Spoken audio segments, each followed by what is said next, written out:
सबसे बड़ी खबर है और बहुत इंपॉर्टेंट खबर है। अभी थोड़ी देर पहले ये अमरीकी अखबारात के अंदर छपी है और ये एक बड़ी डेवलपमेंट है। इसका दुनिया पे असर पड़ेगा क्योंकि इससे पहले जब भी ऐसा हुआ अमेरिका ने कुछ ना कुछ बड़ा किया है। अमरीकी गवर्नमेंट ने फौरी तौर पे पूरी दुनिया में मौजूद अमरीकी जर्नल्स और एडमिरल्स को अमेरिका में तलब कर दिया है।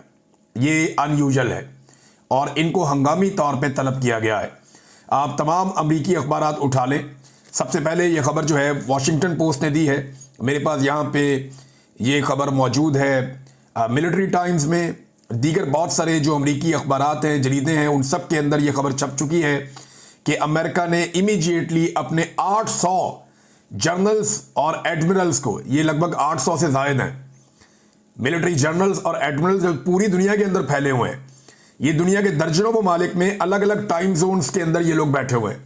एशिया में है, अफ्रीका में है, यूरोप में है, जहां जहां दुनिया में बैठे हुए हैं। इन तमाम जर्नल्स को और एडमिरल्स को, चाहे वो बहरी बेड़ों में है, चाहे वो ज़मीन के ऊपर हैं या अमरीकी फौजी अड्डों पे हैं, ये जहां जहां पे ये लोग मौजूद हैं दिफाई नुक्ता नज़र से, चाहे इनका ताल्लुक ऑपरेशनल फोर्सेस से है, चाहे ये नेवी के हैं, चाहे एयरफोर्स के हैं, या इनका ताल्लुक जो है वो इंटेलिजेंस से है, इन सबको अमेरिका में कॉल किया गया है।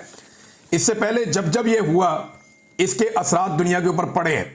मैं थोड़ा सा आपको याद दिला देता हूं ताकि, क्योंकि हमारी याददाश्त जो है वो इतनी अच्छी नहीं है। मैं आपको याद दिलाता हूं कि माजी में जब ये हुआ तो फिर क्या हुआ, ये माजी करीब की बात बताता हूं। ये जनाब जितने भी जनरल्स हैं और एडमिरल्स हैं, इनको हंगामी तौर पर बुलाया गया है। ये आम बात नहीं है। माजी में ये 3 मरतबा हमें जो करीबी तारीख है वो ये बताती है।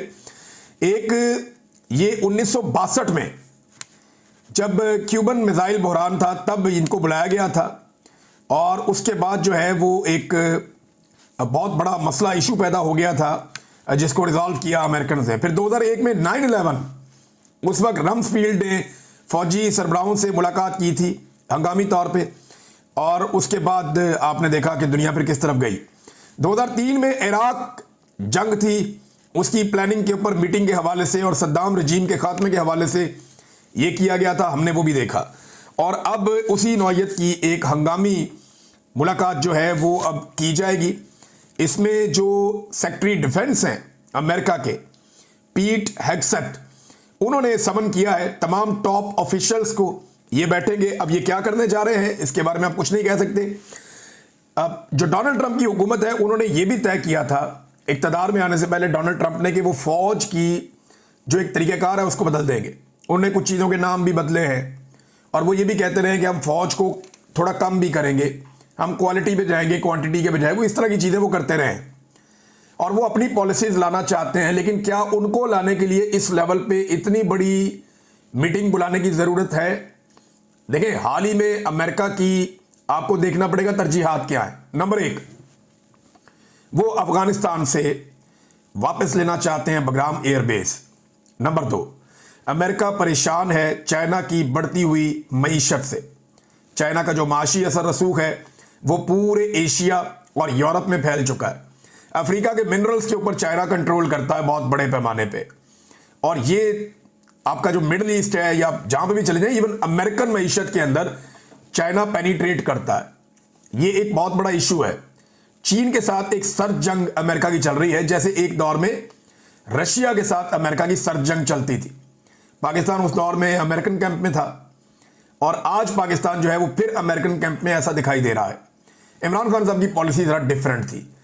तो जिस तरीके का प्रोटोकॉल पाकिस्तान के वजीर आज़म को अमेरिका में मिला है या फील्ड मार्शल को मिला है, इन चीज़ों को देखने के बाद जो ये ऑप्टिक्स जो आपको दिखाई दे रहे हैं ना, ये पर्दे के पीछे कुछ और होता है। हमेशा जब जब हमें इस लेवल का प्रोटोकॉल मिला है ना हमारे किसी डिक्टेटर को, तो उसके बाद कुछ जर्नैलों की तो नस्लें संवर गईं, कुछ मौलवियों की नस्लें संवर गईं, कुछ सियासतदान ज़मीन से आसमान पे पहुंच गए। लेकिन पाकिस्तानी कौम ने हर ऐसी मुलाकात की कीमत दहाइयों तक चुकाई है। ये मैं आपको बिल्कुल कैटेगोरिकली कह रहा हूं क्योंकि अभी तक कोई चीज़ हमारे सामने एलामिया की सूरत में नहीं है। लोग सवालात उठा रहे हैं, लेकिन अमेरिकन की ये एक बहुत बड़ी मीटिंग है और ये बड़ी डेवलपमेंट है।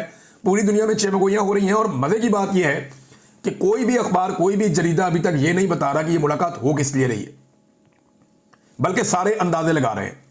सारे ये बात करें जी बहुत इंपॉर्टेंट है, अनयूजुअल है। नॉर्मली ऐसा होता नहीं है, लेकिन ये हंगामी है। अब क्या फैसले होंगे उसको खुफिया रखा गया है। 12 चीजें सामने आ जाएंगी तो पता चल जाएगा कि ये मामला किस तरफ जाता है। नाज़रीन, ये एक तस्वीर आप देखें, इसमें तकरीबन 9 रहनुमा हैं जो मुलाकात कर रहे हैं जनाब डोनाल्ड ट्रंप साहब से। ये 9 रहनुमा हैं। मैं आपको इस तरह के 9 और दिखा सकता हूं, 10 और दिखा सकता हूं, बहुत सारी और तस्वीर दिखा सकता हूं। ये रहनुमा सारे मुलाकात कर रहे हैं डोनाल्ड ट्रंप से। और एक तस्वीर आप ये देखें, शहबाज शरीफ की मुलाकात हो रही है डोनाल्ड ट्रंप से। इनमें फर्क क्या है? ये जो बाकी मुमालिक के रहनुमा है ना, ये अपने साथ अपना आर्मी चीफ नहीं लेकर गए, लेकिन शहबाज शरीफ की डोनाल्ड ट्रंप के साथ जो मुलाकात है उसमें साथ आर्मी चीफ बैठा हुआ है। रीजन क्या है? पहला सवाल तो यह है कि क्या आर्मी चीफ शहबाज शरीफ को साथ लेकर गया या शहबाज शरीफ आर्मी चीफ को साथ लेकर गया? पहला सवाल तो यह है। तो सादा जवाब यह है कि पाकिस्तान का इक्तदार जो है उसके ऊपर कंट्रोल आर्मी चीफ का है, शहबाज शरीफ का नहीं है। तो आर्मी चीफ शहबाज शरीफ को साथ लेकर गया, ये कहने में जरा ज्यादा आसान लगता है और ये खोपड़ी में घुसता भी है। ये बात समझ भी आती है क्योंकि शहबाज शरीफ साहब की तो ये औकात है नहीं पाकिस्तान में, और अमेरिकन ये जानते हैं। फिर अमेरिकन प्रोटोकॉल्स क्या इस बात की इजाजत देते हैं कि कोई मुल्क का सरबराह आके बैठे और साथ उसका आर्मी चीफ बैठ जाए?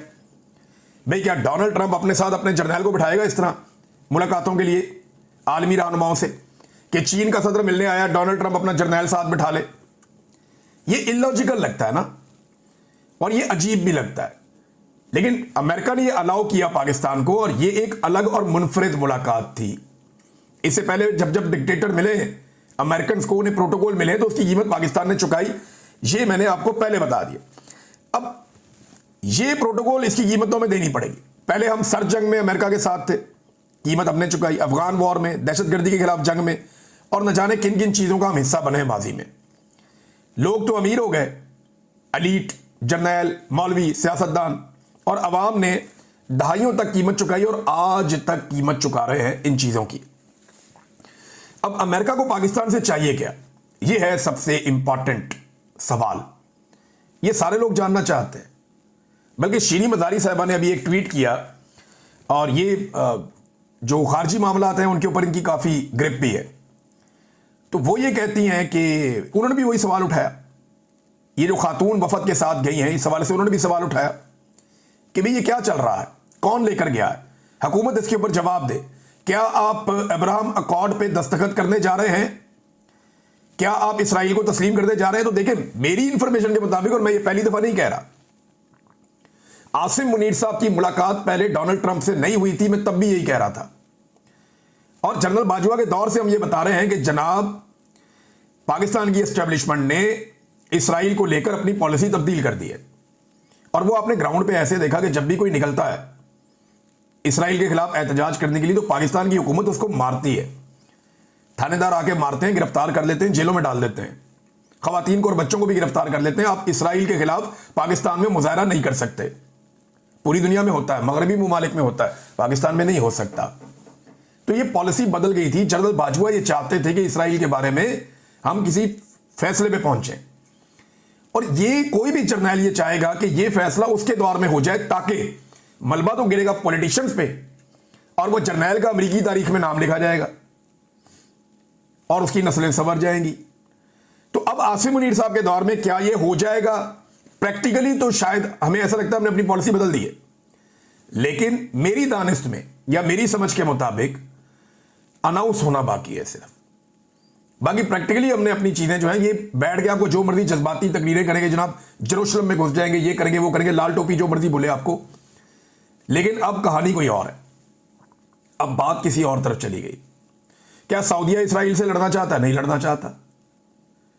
उन्हें प्रोटेक्शन चाहिए लेकिन लड़ना नहीं चाहता। पहले वो अमेरिकन से प्रोटेक्शन लेते थे लंबे अरसे तक। जो खाना काबा और मस्जिद नबी की हिफाजत की जिम्मेदारी थी वो अमेरिकन के पास थी। अब वो पाकिस्तानियों और अमेरिकन के पास है, क्योंकि पाकिस्तानी जो है वो सस्ते पड़ते हैं, अमेरिकन बहुत महंगे पड़ते हैं। साफ बात ये है ना, बिला वजह बात को इधर उधर घुमाने की जरूरत ही नहीं है, सादी सादी बात है। और अमेरिकन इसके ऊपर राजी है। मुमकिन ही नहीं है कि अमेरिका की और इसराइल की मर्जी के बगैर, और ये मैं नहीं कह रहा, बहुत सारे लोग लगातार लिख रहे हैं कि अमेरिका और इसराइल की मर्जी के बगैर पाकिस्तान और सऊदी अरब मुआहदा नहीं कर सकते, खासतौर पर अमेरिका की मर्जी के बगैर।